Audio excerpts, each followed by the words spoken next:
My name is Susan Cutshall-Bowers, and today I was wanting to discuss with you the special education teacher roles and responsibilities and philosophy.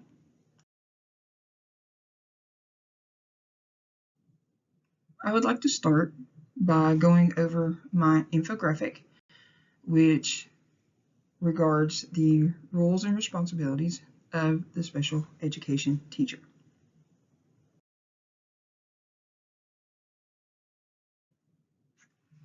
Being an educator is more than a career.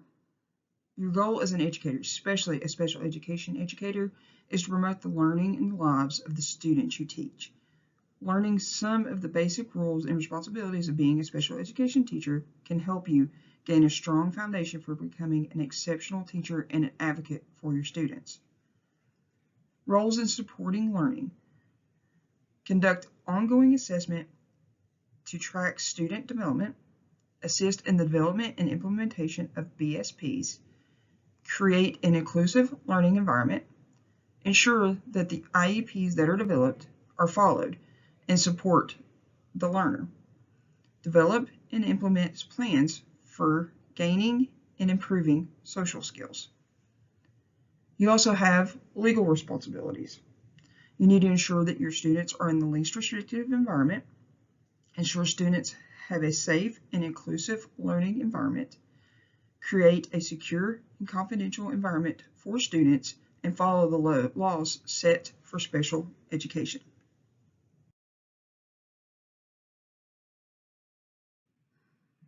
One of your responsibilities is ethical responsibilities. You need to act in the best interest of the student and protect them from harm. Be aware of intellectual property and give credit to the originator. Remembering you are a role model for your students and the public, and continuously learn to improve your personal development. You always have to work on collaboration. So you have collaborative responsibilities. You need to work with a specialist to support your students' growth through OT, PT, speech, just for example. Work with students to promote their self-advocacy. Collaborate with parents to create a conducive learning plan, and facilitate positive collaboration with general education faculty. And you need to try to always be an advocate for your students. So of course you have advocacy responsibilities. You need to be an advocate for change, support parents in traversing the special education system, promote students' inclusion in general education, and advocate for your students' communication needs.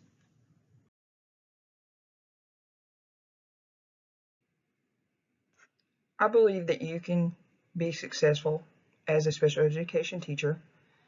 I have a vision on how this is done. My vision for meeting the learning needs of students with exceptionalities is through seeing each student as an individual and not as their disability. I'm an optimist, and that I believe that each child I teach can succeed.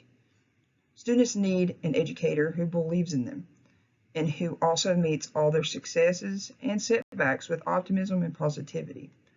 The way I feel we can accomplish this together is through my ability to be adaptable to situations.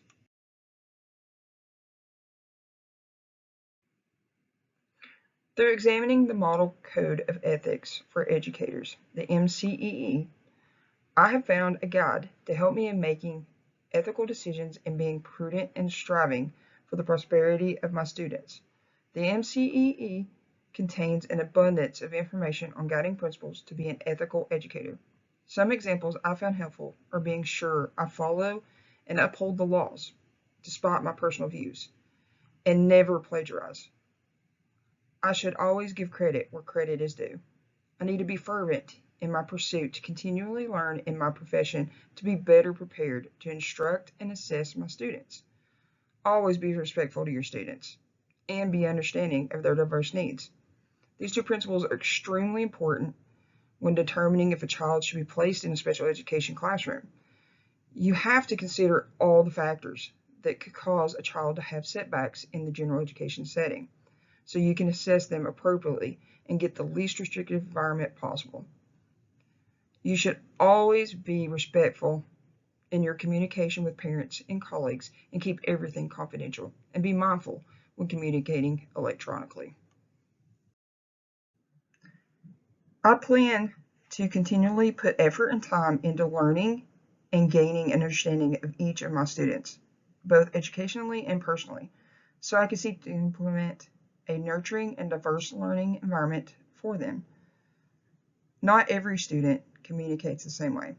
I will continue to work with my students to bridge communication gaps through listening, observation, and technology so they can be more involved in their learning.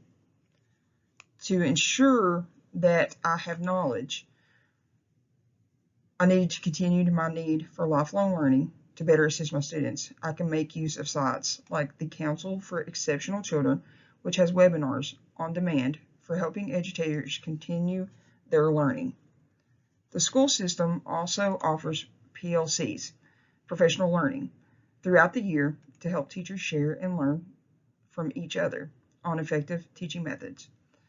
And then I will also look through journals and articles and research scholarly articles on effective teaching methods and diversity. I will also be aware that through the Christian worldwide view, God created the world and placed humans here to protect and care for his creations.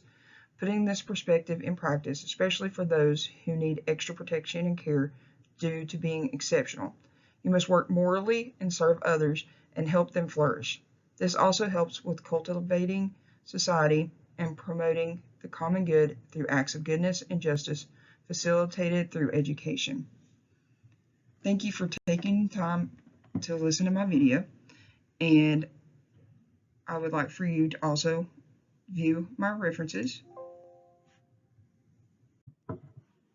These are my references if you would like to take a view at them. Have a great day.